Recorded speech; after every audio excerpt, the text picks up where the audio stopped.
Salut les baigneurs. Aujourd'hui nous allons parler de l'un des nageurs les plus titrés des années 60, Don Scolander. Skol Offenstru. Mais c'est un nageur suédois avec un nom pareil. Non, il s'agit d'un Américain. Retour dans les 30 Glorieuses. Grandissant à Lake Oswego, Don Scolander apprend à nager au club de Newton A. Perry alors qu'il a 8 ans. Plus tard, il rejoint la Californie pour s'entraîner sérieusement auprès de George Haynes. Il y remporte ses premières courses au championnat universitaire AAU en améliorant le record du monde du 200 mètres nage libre. Le 27 juillet 1963, le nageur américain devient ainsi le premier nageur à descendre sous les 2 minutes sur 200 mètres nage libre. En 1 minute 58 secondes et 8 dixièmes, il améliore à 9 autres reprises ce temps pour le porter à 1 minute 54 secondes et 3 dixièmes en 1968. Sélectionné dans l'équipe olympique américaine en 1964 à Tokyo, il remporte le record de 4 médailles d'or, dont 2 en individuel, mais pas sur 200 mètres nage libre, épreuve ne figurant pas encore à l'époque au programme olympique. Il devient ainsi le premier nageur quadruple champion olympique lors de mêmes Jeux olympiques et le premier sportif américain à réaliser ce quadruplé aux Jeux olympiques depuis Jesse Owens en 1936. Eh mais fastoche. Phelps il en a engrangé 8 rien que pendant les JO de Pékin en 2008. Ouais. Sauf qu'en 1964, il y avait beaucoup moins d'épreuves de natation qu'aujourd'hui. Après avoir gagné le 100 mètres nage libre, qui n'est pourtant pas sa distance de prédilection, il remporte le 400 mètres nage libre, épreuve où il bat son propre record du monde. Son parcours olympique lui permet d'être récompensé par la James E. Sullivan Award, distinguant le meilleur sportif amateur de l'année aux États-Unis. Entre 1963 et 1968, il battit 11 fois le record du monde au 200 mètres nage libre et 3 fois celui du 400 mètres nage libre. Diplômé de l'université de Yale, il faisait partie de la célèbre société du Skull and Bones, Delta Kappa Epsilon, avec un certain George W. Bush, futur président des États-Unis.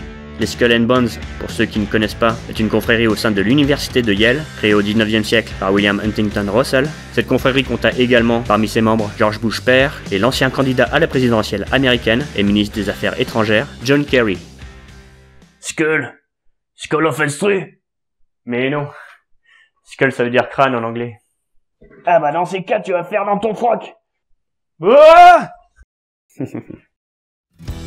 Membre de l'équipe de natation de l'université, il remporte 3 titres NCAA en 1968. La même année, il participe pour la seconde fois de sa carrière aux Jeux Olympiques organisés à Mexico. Moins dominateur qu'auparavant, il doit se contenter d'une médaille d'argent en individuel sur le 200 mètres nage libre. Sa spécialité est nouvelle épreuve olympique. Il se console cependant avec le titre olympique obtenu avec le relais américain du 4 x 200 mètres nage libre. Il se retire de la natation après la compétition, laissant ce record de 4 titres gagnés au JO de 1964, qui fut la référence à battre pour un certain Mark Spitz, qui s'entraîna quelques années à ses côtés sous les ordres de George Haynes, comme nous l'avons déjà vu dans le top 5 des rivalités en natation, non sans irritation vu le déterminisme qu'avait Mark à battre son record qu'il battra finalement en 1972 lors des JO de Munich.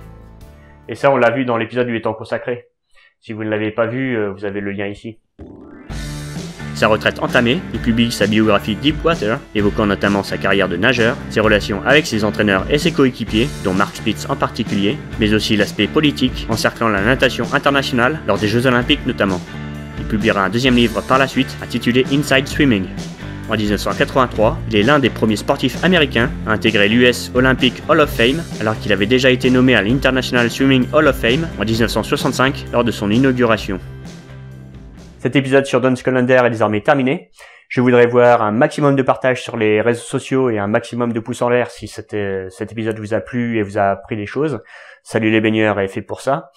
Pour faire perdurer la chaîne, n'hésitez surtout pas à apporter une contribution sur Tipeee. Ça me ferait énormément plaisir et en plus vous avez droit à une contrepartie en retour. Quant à moi, je vous laisse car j'ai un baigneur zombie à capturer.